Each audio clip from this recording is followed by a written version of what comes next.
আসসালামু আলাইকুম। সংবাদে আপনাদের সবাইকে স্বাগত জানাচ্ছি। আমি ফিরোজ তোহা। শুরুতেই সংবাদ শিরোনাম। বাংলাদেশের সর্বশেষ গুরুত্বপূর্ণ আপডেট সংবাদে আপনাকে স্বাগত। শুরুতে সংবাদ শিরোনাম, পরে বিস্তারিত। শুরুতেই জানাবো ৫,৫০০ চিকিৎসক নিয়োগ দেবে সরকার। রাজধানী ঢাকাসহ সারা দেশে স্বাস্থ্যসেবার উন্নয়নে সরকারি কর্ম কমিশন পিএসসির মাধ্যমে ৫,৪৯৩ জন চিকিৎসক নিয়োগ দেওয়া হবে। আজ উপদেষ্টা পরিষদের সভায় সিদ্ধান্ত গ্রহণ করা হয়েছে। প্রধান উপদেষ্টা অধ্যাপক ড. মোহাম্মদ ইউনূসের সভাপতিত্বে এ সভা অনুষ্ঠিত হয়। এরপর জানাবো, যতদিন না খুনি হাসিনার ফাঁসি দেখছি ততদিন না কেউ যেন নির্বাচনের কথা না বললেন সার্জিস আলম। জাতীয় নাগরিক পার্টি এনসিপির মুখ্য সংগঠক উত্তরাঞ্চল সার্জিস আলম হুঁশিয়ারি দিয়ে বলেছেন, যতদিন না পর্যন্ত খুনি হাসিনার ফাঁসি দেখছি ততদিন না যেন কেউ ভুলক্রমেও নির্বাচনের কথা বলে। আজ রাজধানীর রায়েরবাজার জুলাই শহীদদের কবর জিয়ারত শেষে সাংবাদিকদের সঙ্গে আলাপকালে এই হুঁশিয়ারি দেন তিনি। এদিকে সাদিক অ্যাগ্রোর ইমরান কারাগারে। ১৩৩ কোটি টাকা পাচারের মামলায় ঢাকার মোহাম্মদপুরে সাদিক অ্যাগ্রোর মালিক মোহাম্মদ ইমরান হোসেনের জামিন নামঞ্জুর করে তাকে কারাগারে পাঠিয়েছে ঢাকার এক আদালত। মামলার তদন্তকারী কর্মকর্তা মোহাম্মদ সাইদুর রহমান আজ মঙ্গলবার তাকে কারাগারে হাজির করলে ঢাকা মহানগর হাকিম এএম আজহারুল ইসলাম এ আদেশ দেন। এবারে জানাবো, মাইকে ঘোষণা দিয়ে সংঘর্ষ, আহত ৩৫। হবিগঞ্জের লাখাইয়ে ব্যাটারি চালিত অটোরিকশায় টমটম যাত্রী ওঠানামা নিয়ে বিরোধের জেরে দুই পক্ষের মধ্যে সংঘর্ষের ঘটনা ঘটেছে। এতে আহত হয়েছে অন্তত ৩৫ জন। পরে পুলিশ এসে পরিস্থিতি নিয়ন্ত্রণে আনে।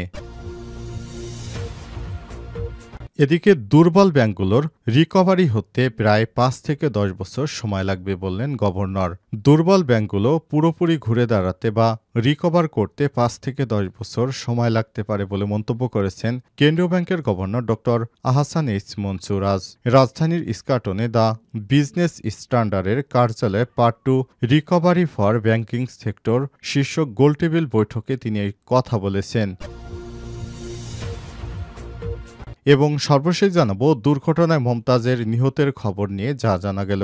সম্প্রতি দুবাইয়ের সড়ক দুর্ঘটনায় কণ্ঠশিল্পী মমতাজ মারা যাওয়ার একটি খবর সামাজিক যোগাযোগ মাধ্যমে ছড়িয়ে পড়েছে। তবে তথ্য যাচাইকারী প্রতিষ্ঠান রিমার স্ক্যানার জানায় তথ্যটি সঠিক নয়। প্রিয় দর্শক, এতক্ষণ শুনছিলেন সংবাদ শিরোনাম, এবারে বিস্তারিত। তবে তার আগে বন্ধুরা, অনুরোধ থাকবে সংবাদটিতে একটি লাইক দিন। এই চ্যানেলে আপনি নতুন হয়ে থাকলে আমাদের সংবাদটি দেখতে দেখতে চ্যানেলটি সাবস্ক্রাইব করে রাখুন। কমেন্ট করে বন্ধুরা আপনার মূল্যবান মতামত জানিয়ে দিন আপনি বিশ্বের কোন দেশ থেকে বা বাংলাদেশের কোন স্থান থেকে আমাদের সংবাদটি দেখছেন এবং শুনছেন। এবারে বিস্তারিত। ৫,৫০০ চিকিৎসক নিয়োগ দেবে সরকার। রাজধানী ঢাকাসহ সারা দেশে স্বাস্থ্যসেবায় উন্নয়নে সরকারি কর্ম কমিশন পিএসসির মাধ্যমে ৫,৫০০ চিকিৎসক নিয়োগ দেওয়া হবে। মঙ্গলবার উপদেষ্টা পরিষদের সভায় সিদ্ধান্ত গ্রহণ করা হয়েছে। প্রধান উপদেষ্টা অধ্যাপক ড. মোহাম্মদ ইউনূসের সভাপতিত্বে সভা অনুষ্ঠিত হয়। সভা শেষে বেইলি রোডের ফরেন সার্ভিস একাডেমিতে আয়োজিত এক প্রেস ব্রিফিংয়ে পরিবেশ, বন ও জলবায়ু পরিবর্তন ও পানি সম্পদ মন্ত্রণালয়ের উপদেষ্টা সৈয়দা রিজওয়ানা হাসান এই সিদ্ধান্তের কথা জানিয়েছেন। পরিবেশ উপদেষ্টা রিজওয়ানা হাসান জানান, উপদেষ্টা পরিষদে যে সিদ্ধান্ত গৃহীত হয় সেটার একটা রিভিউ হয়। সেই রিভিউতে দেখা যাচ্ছে ১৩৫টি সিদ্ধান্তের মধ্যে ৯২টি সিদ্ধান্ত বাস্তবায়িত হয়েছে। বাস্তবায়নের হার ৬৮.16%। এটা বেশ ভালো হার। তিনি বলেন, পিএসসির মাধ্যমে ৩,৪৯৩ জন চিকিৎসক রিক্রুট করার প্রক্রিয়া চলছে। এটা অতিরিক্ত হিসেবে আরও ২,০০০ চিকিৎসক নিয়োগের সিদ্ধান্ত নিয়েছি। মূল উদ্দেশ্য হচ্ছে গ্রামগঞ্জে মানুষের আসলে চিকিৎসা পায় না, তাদের জন্য পর্যাপ্ত ডাক্তার নিশ্চিত করা যায়, চিকিৎসক যেন নিশ্চিত করা যায়, সেজন্য এই সিদ্ধান্ত গ্রহণ করা হয়েছে। তিনি আরও বলেছেন, আপনারা জানেন দুটো দেশ থেকে আমরা এলএনজি আনছি। কয়েকদিন আগে আমাদের বাণিজ্য উপদেষ্টা গিয়েছিলেন সৌদি আরবে। সেখানে আরামকো নামে সবচেয়ে বড় কোম্পানি আছে, তাদের সঙ্গে কথা হয়েছে। তারা বাজারে যে দামে দেয় তার চেয়ে অনেক কম দামে বাংলাদেশকে এলএনজি সরবরাহ করবে। এ সময় প্রধান উপদেষ্টার প্রেস সচিব শফিকুল আলম বলেছেন, আমরা দেশটাকে এগিয়ে নেওয়ার জন্য সর্বোত্তক চেষ্টা করছি। উপপ্রেস সচিব আবুল কালাম আজাদ মজুমদার, সিনিয়র সহকারী প্রেস সচিব ফয়েজ আহমেদ, সহকারী প্রেস সচিব সুস্মিতা তিথিও উপস্থিত ছিলেন। যতদিন খুনি হাসিনার ফাঁসি না দেখছি ততদিন যেন কেউ নির্বাচনের কথা না বলে সার্জিস আলম। জাতীয় নাগরিক পার্টি এনসিপির মুখ্য সংগঠক উত্তরাঞ্চলের সার্জিস আলম হুঁশিয়ারি দিয়ে বলেছেন, যতদিন পর্যন্ত খুনি হাসিনার ফাঁসি না হচ্ছে ততদিন পর্যন্ত কেউ ভুলক্রমে নির্বাচনের কথা না বলি। মঙ্গলবার সকাল 10টার দিকে রাজধানীর রায়েরবাজার কবরস্থানে জুলাই শহীদদের কবর জিয়ারত শেষে সাংবাদিকদের সঙ্গে আলাপকালে এই হুঁশিয়ারি দেন তিনি। সার্জিস বলেছেন, খুনি হাসিনা লাশ কই ফেলেছে তা জানা যায়নি। মায়েরা লাশ খুঁজে বেড়াচ্ছেন, খুনির বিচার না হওয়া পর্যন্ত কিভাবে এই বাংলাদেশে অন্য কিছু চিন্তা করব। জাতীয় নাগরিক পার্টি এনসিপির আহ্বায়ক নাহিদ ইসলাম বলেছেন, জুলাই অভ্যুত্থানে যে দমনপীড়ন হয়েছে তার সঠিক বিচার দ্রুতই চাই। ন্যায় বিচারের মধ্য দিয়ে যারা আত্মত্যাগ করেছেন এবং আহত হয়েছেন তাদের কষ্ট কিছুটা হলেও দূর করা সম্ভব। এই বিচার যেন নিদর্শন হয়ে থাকে, আর যেন কোনো ফ্যাসিজম এই দেশে গড়ে না ওঠে। এ সময় তিনি আরও বলেছেন, গণপরিষদ নির্বাচনের মাধ্যমে একটি নতুন সংবিধান এবং প্রকৃত গণতান্ত্রিক প্রক্রিয়া উত্তরণের সহায়তা করবে। জাতীয় নির্বাচনে গণপরিষদ নির্বাচন ও সংসদ নির্বাচন একসঙ্গে হতে পারে। এর মাধ্যমে নতুন কাঠামো এবং নতুন বাংলাদেশ গড়ে তোলা সম্ভব হবে। মুখ্য সংগঠক দক্ষিণাঞ্চল হাসনাত আবদুল্লাহ বলেছেন, সরকার ছাত্র জনতা রক্তের উপর দিয়ে এসেছে, তাই মনে রাখতে হবে বিচার নিশ্চিত করতে না পারলে পুরো প্রক্রিয়া প্রশ্নবিদ্ধ হবে। দ্রুততম সময়ে বিচার নিশ্চিত করতে হবে। প্রয়োজনীয় বিশেষভাবে ট্রাইব্যুনালের সংখ্যা বাড়িয়ে বিচার নিশ্চিত করতে হবে। এর আগে সকাল 8:30টার দিকে সাভারের জাতীয় স্মৃতিসৌধে শ্রদ্ধা নিবেদন করেন তারা। সাদিক অ্যাগ্রোর মালিক ইমরান কারাগারে।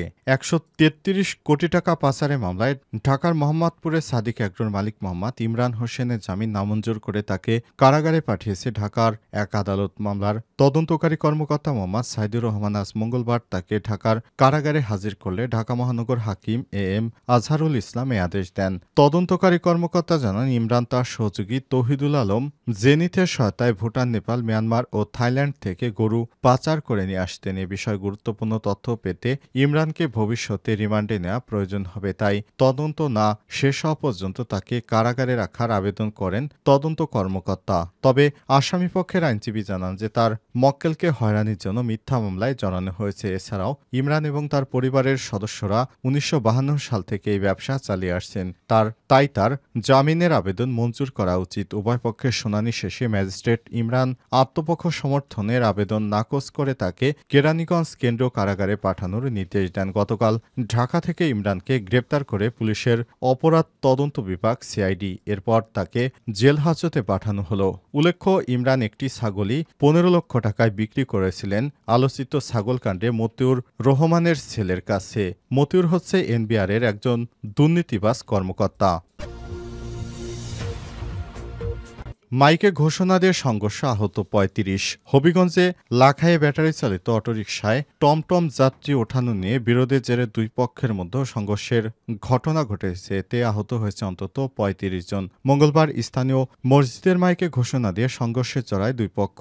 উপজেলার সিংহগ্রামের মাইজদিহাটি ও দাইরল এলাকাবাসীদের মধ্যে এই সংঘর্ষের ঘটনা ঘটে। এ সময় মাইকে ঘোষণা দিয়ে উভয় পক্ষ সংঘর্ষে জড়ালে উভয় পক্ষ ব্যাপক সংঘর্ষের সৃষ্টি হয়। এতে দুই পক্ষের অন্তত 35 জন আহত হয়েছে। খবর পেয়ে পুলিশ ঘটনাস্থলে গিয়ে পরিস্থিতি নিয়ন্ত্রণে আনে।